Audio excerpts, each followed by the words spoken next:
Hey, what's up everybody? Hope everybody's doing well. Anybody who's been following my channel for a while knows that every now and then I like to do a video of things that are coming out. And with Winterfest having just taken place last weekend in Japan, I figured now would be a pretty good time to touch up on some pretty interesting things that some people may not know about.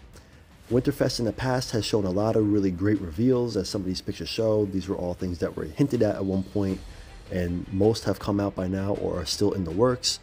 So this is a chance for people in Japan to really get a chance to see what is in the pipeline for the following months. Some things that are just kind of one-offs that may or may not never kind of see the light of day, or things that they might even have an opportunity to buy actually in person at the show itself. Now to get right into it, I'm going to try to have information for whatever is in here in the description. I'm going to fly through some of these, but first is this Kaiser Ghidorah from Godzilla Final Wars. I believe this is Susuke Garage. This will be a kit. As you can see, it looks phenomenal there. Not much more is known about it at the time. Here we have a new Baragon 30cm line from Xplus. This looks really good. I love the texture in the sculpt. I'm pretty sure this was based off a kit, but yeah, that's pretty exciting for Baragon fans. I know there's many of them. And how about this surprise from Xplus? I believe this is 30 centimeters. This is Bagan, who is a cult classic monster from a Godzilla video game back in the 90s. He's kind of gotten like a legendary, loyal fandom around him. So, you know, considering he's not actually from an official movie or anything, this is a pretty big release. Next, we have this really wild take on Destoroyah. This is from a Twitter account. It says Yoshi on it. I don't know more about the sculptor. I think this is a 3D print. This was shown off at Winterfest. I don't know if this was for sale yet. I believe it was. You pretty much see a very predatory, kind of devilish, bat-like take on the kaiju here, and it really makes him look more menacing. Maybe if this is something that ever popped up in the MonsterVerse, he might look more like this design rather than a clunky suit like a lot of the other Toho monsters. But wow, pretty evil looking piece. I like it. I think this would be a really popular piece for maybe Xplus to put into their FSL line one day. I know they just released a Destroyer, but who knows. Also, check out this take on Godzilla Ultima. This is clearly a stylized take on the character from Godzilla Singular Point on Netflix. A little bit more of a Heisei quality to the face, I believe. Don't know much more else about the sculptor or the manner it was made or printed, but I could try to dig out some of that info and add it to the description as well. I love the posture of him. I think also I'd love to see other artists take on painting this guy, but yeah, it's really also mean looking. Those teeth look very tiny and sharp, by the way. A really cool surprise to see in kit form was this King Adora from Return of Mothra 3, or Rebirth of Mothra, and this is Cretacious Ghidorah. Not a lot of stuff out there of him, so this is neat. I love that Mothra Leo right there. That looks amazing. So I'm not quite sure if these guys come together, if they could. It looks like they could be posed differently. Man, I mean, this is like quality work. Like, whoever painted that Mothra did an amazing job. But if that's a set, that's a really great looking pair.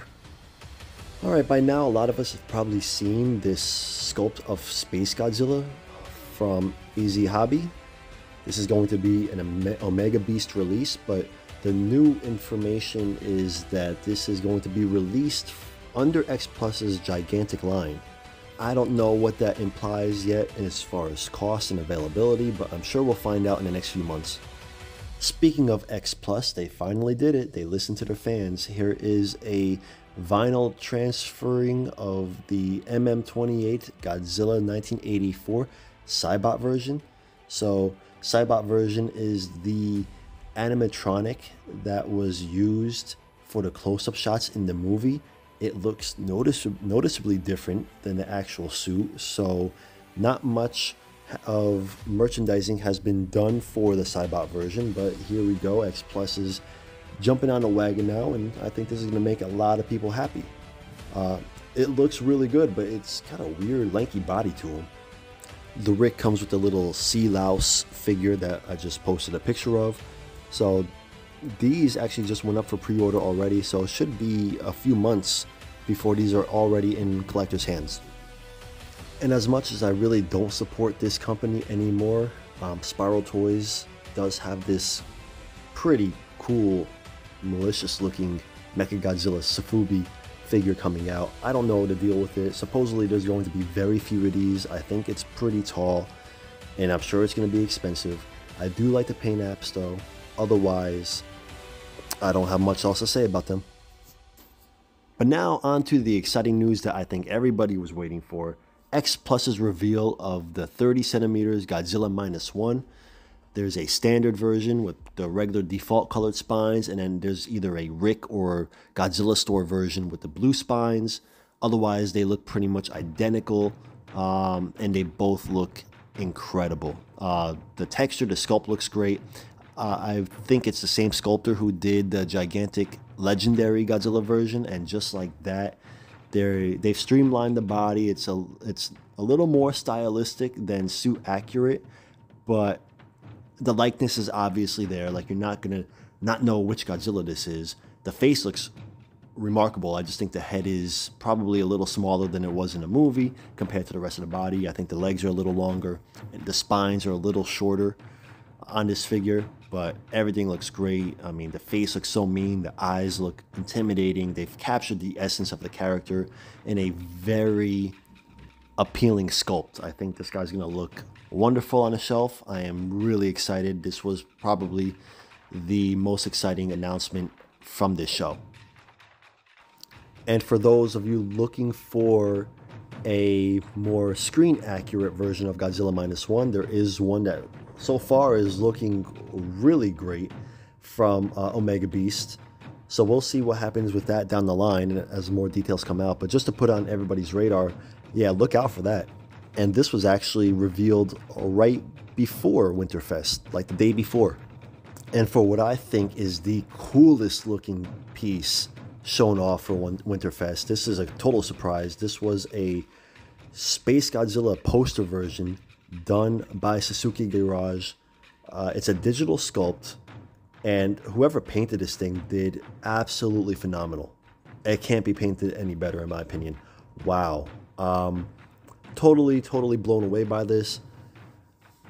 I would just want to buy this piece. I mean, I could get the kit. The kit is starting to hit like Bai and Yahoo Japan, but this is, I want this one. I want this guy's prototype because wow, this is just jaw-dropping. Really beautiful. Really, the kit I believe is around 34 centimeters tall, so he's a big boy. He's going to look very imposing next to the rest of your collection if you pick this guy up. It's just, that is just stunning. Really impressive piece. All right, guys, that's where I'm going to wrap it up myself. Thank you guys for watching. And comment below, which one is your favorite piece? Peace.